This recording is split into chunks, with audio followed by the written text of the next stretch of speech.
5 जून 2023 को हैदराबाद के पुलिस थाने में एक मंदिर का पुजारी अपनी भांजी की मिसिंग रिपोर्ट दर्ज कराने आता है और इस जांच में ऐसे ऐसे खुलासे होते हैं कि आप सुनेंगे तो आप भी दंग रह जाएंगे। पूरा मामला धोखाधड़ी और अवैध संबंध का निकलता है। इस खुलासे के बाद लोग इस केस को एक्ट ऑफ कर्मा का नाम देते हैं। आखिर क्या है इस केस की पूरी कहानी और इस लड़की ने ऐसा क्या किया है कि लोग एक्ट ऑफ कर्मा का नाम दे रहे हैं इस केस को। ये मामला पहली बार पुलिस के सामने 5 जून 2023 को आता है।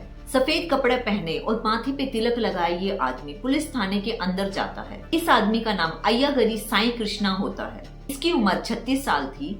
अय्यागरी पुलिस के सामने बताता है कि 2 दिन पहले मतलब कि 3 जून की रात शमशादाबाद इलाके में मैंने अपनी भांजी मतलब अप्सरा को अपने कार से ड्रॉप किया था। वो अपने दोस्तों से मिलने भद्राचलम गई थी।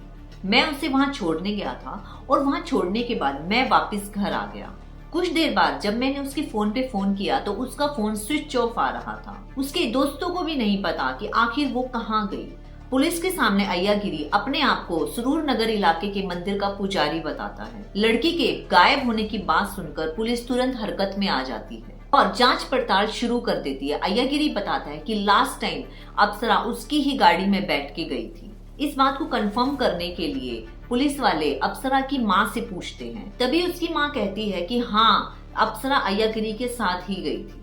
अब पुलिस वाले अप्सरा की पिकअप लोकेशन से लेकर जो भी अय्यागिरी ने बताया था उसके ड्रॉप लोकेशन तक उसको फॉलो करते हैं। इस रास्ते के सारे सीसीटीवी फुटेज निकालते हैं। पुलिस वाले सारे सीसीटीवी फुटेज को बारीकी से जांच करते हैं। सबसे पहले तो अप्सरा के घर के जो सबसे पास होता है उस सीसीटीवी की जांच होती है। उस सीसीटीवी में तो अप्सरा अय्यागिरी के साथ ही जाती दिखती है। अब पुलिस वाले जो ड्रॉप लोकेशन होता है वहां का सीसीटीवी चेक करते हैं, लेकिन उन सीसीटीवी में अय्यागिरी ने अप्सरा को कहीं भी नहीं छोड़ा था। अब पुलिस वाले सीसीटीवी की फुटेज देखने के बाद अय्यागिरी से दोबारा पूछताछ शुरू करते हैं। इस बार वो थोड़ा सा घबरा जाता है और अब वो दूसरी ड्रॉप लोकेशन बताने लगता है। अब क्या था, अय्यागिरी अपना बयान बदलना शुरू कर देता है।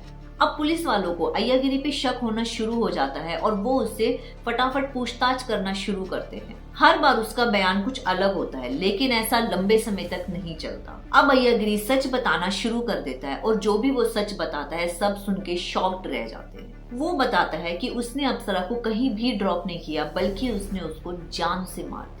वो बताता है 3 जून की रात वो अप्सरा को बाहर घुमाने के बहाने से अपनी कार में ले जाता है। वहाँ वो अप्सरा को सुनसान जगह पहाड़ी के ऊपर ले जाता है जहाँ पे दोनों की बहस होती है और पास पड़े पत्थर उठाकर अय्यागिरी अप्सरा के मुंह पे जोर से मारता है और मौके पे ही अप्सरा की मौत हो जाती है। अब अप्सरा की लाश को ठिकाने लगाना था तो सबसे पहले वो अप्सरा की लाश को प्लास्टिक में पैक करता है और लाश को कार की डिग्गी में रखकर कई देर वो अपने घर की पार्किंग में ही उस कार को खड़ी रखता है और मौका मिलते ही उस कार को मंदिर के पीछे ले जाता है। मंदिर के पीछे मंडल रेवेन्यू ऑफिसर का ऑफिस था। उस दफ्तर के पास एक मेन होल था। अब रात होते ही अय्यागिरी अपनी कार को उस मेन होल के पास लाता है और अप्सरा की लाश को उसके अंदर डाल देता है। वो 2 ट्रक मिट्टी भी लाकर उस मेन होल के ऊपर लगा देता है ताकि किसी को भी उसकी लाश का पता ना चले। अब उसे लगता है कि वो कभी भी नहीं पकड़ा जाएगा, इसलिए वो दिमाग लगाता है और खुद ही जाकर पुलिस में मिसिंग रिपोर्ट दर्ज करा देता है, लेकिन वो इन सब में नाकामयाब हो जाता है। अब पुलिस वाले मौत के पीछे का कारण जानते हैं कि आखिर ऐसी क्या बात हो गई थी कि अय्यागिरी ने अपनी ही भांजी को मार दिया। जब पुलिस वाले अय्यागिरी से पूछते हैं तो वो चौंकाने वाली बातें बताता है। वो बताता है कि मैं और अप्सरा काफी सालों से रिलेशनशिप में थे और साथ रहते रहते हम दोनों सेक्सुअल एक्टिव हो गए और अप्सरा प्रेग्नेंट हो जाती है। तभी अप्सरा अय्यागिरी को फोर्स करती है कि वो उससे शादी कर ले, लेकिन अय्यागिरी की शादी तो पहले से ही किसी और के साथ हो रखी थी और उसके 2 बच्चे भी थे। ये बात अप्सरा जानती थी, लेकिन अय्यागिरी शादी के लिए नहीं मानता। काफी समझाने के बाद भी अप्सरा नहीं मानती। तब अय्यागिरी ये प्लान बनाता है और अप्सरा को मौत के घाट उतार देता है। इस खुलासे के बाद अय्यागिरी को गिरफ्तार कर लिया जाता है। अब ये बात न्यूज चैनल के थ्रू पूरे देश में फैल जाती है कि किस तरह एक मामा भांजी का रिश्ता शर्मसार हो गया। जब ये खबर तमिलनाडु पहुंचती है तो अप्सरा से जुड़ा एक खुलासा और सामने आता है। जब ये न्यूज मीडिया के थ्रू तमिलनाडु में रहने वाली धनलक्ष्मी तक पहुंचती है तो वो मीडिया के आगे चौंकाने वाला खुलासा करती है। वो कहती है कि ये जो अप्सरा है वो मेरी बहू है और मेरी बहू की वजह से मेरे बेटे ने आत्महत्या कर ली थी। कुछ साल पहले अप्सरा की शादी कोटुंबर में रहने वाले सॉफ्टवेयर इंजीनियर कार्तिक के साथ होती है। कार्तिक को इस जॉब से काफी अच्छी सैलरी मिलती थी।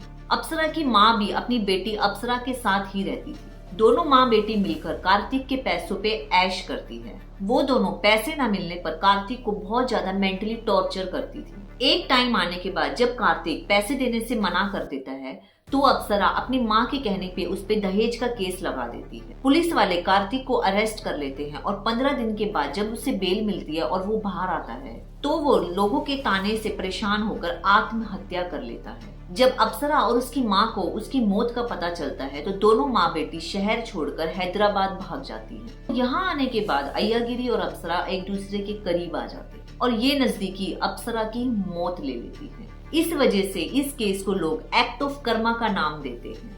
अब अय्यागिरी को क्या सजा मिलती है ये तो आने वाला टाइम ही बताएगा। फिलहाल अय्यागिरी जेल में है। आप इस कहानी के बारे में क्या कहना चाहोगे? कमेंट करके जरूर बताएं। Thank you.